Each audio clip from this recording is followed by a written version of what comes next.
वज़ीर-ए-आज़म इमरान खान से army chief की मुलाकात। ज़राए का बताना है कि मुलाकात में पाक फौज के पेशा वराना उमूर पर गुफ्तगू हुई। मुल्क की दाखिली और खारिजी सूरत हाल का जायजा लिया गया। बॉर्डर के मामलात भी ज़ेर बहस आए। वज़ीर-ए-आज़म इमरान खान अब से कुछ देर बाद कौम से खिताब करेंगे। फवाद चौधरी ने ट्वीट में तस्दीक कर दी। लिखा, वज़ीर-ए-आज़म रूस और यूक्रेन तनाज़े के बाद मईशत और आलमी चैलेंजेस पर एतमाद मिलेंगे। वज़रा का कहना है कि वज़ीर-ए-आज़म बड़े रिलीफ का ऐलान करेंगे। बिजली का एक और झटका। कीमत में 5.94 रुपये फी यूनिट इजाफे की मंजूरी। नेपरा ने जनवरी के फ्यूल एडजस्टमेंट की मद में इजाफा किया। सार्फिन पर 50 अरब रुपए का इजाफी बोझ पड़ेगा। इतलाक के इलेक्ट्रिक सार्फिन पर नहीं होगा। पीपल्स पार्टी का लॉन्ग मार्च मटियारी पहुंच गया। बिलावल भुट्टो कहते हैं, अवाम का एतमाद उठ चुका, अदम एतमाद का वक्त आ चुका, पार्लियामान का एतमाद उठना चाहिए। हुकूमत आज इलेक्शन का ऐलान करे, हम तैयार हैं। वज़ीर-ए-आज़म खुद असम्बली तोड़ दें वरना जियाले इस्लामाबाद आ रहे हैं। पीटीआई का सिंध हुकूक मार्च लाड़काना पहुंच गया। शाह महमूद कुरैशी कहते हैं कि अदम एतमाद का ड्रामा नाकाम होगा। ज़मीर वाला अवामी नुमाइंदा नहीं दिखेगा।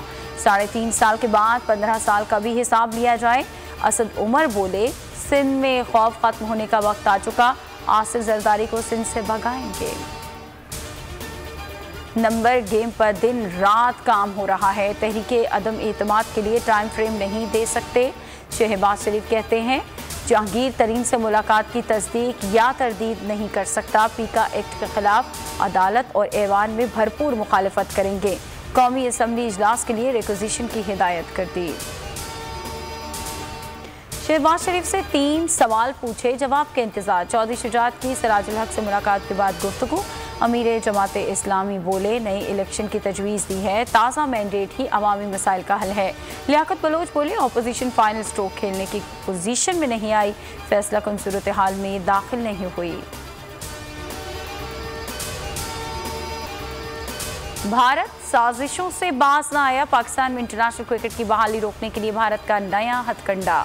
24 साल बाद दौरा करने वाली ऑस्ट्रेलियाई क्रिकेट टीम के खानदान को धमकी आमेज पैगामात। पाकिस्तान जाने पर खतरनाक नताइज भुगतने की धमकी। मराइदल तिवाड़ी नामी हिंदू इंतहा पसंद मुलव्वस। दोनों बोर्ड्स ने भारतीय गीदड़ भपकियों को नजरअंदाज कर दिया। और रूस और यूक्रेन के दरमियान मुज़ाकरात का आगाज़ हो गया। मॉस्को की यूक्रेनी क़यादत को महफूज रास्ता देने की पेशकश। यूक्रेनी शहरियों से कीव छोड़ने की अपील। यूक्रेन का फौरी जंग बंदी और फौज निकालने का मुतालबा।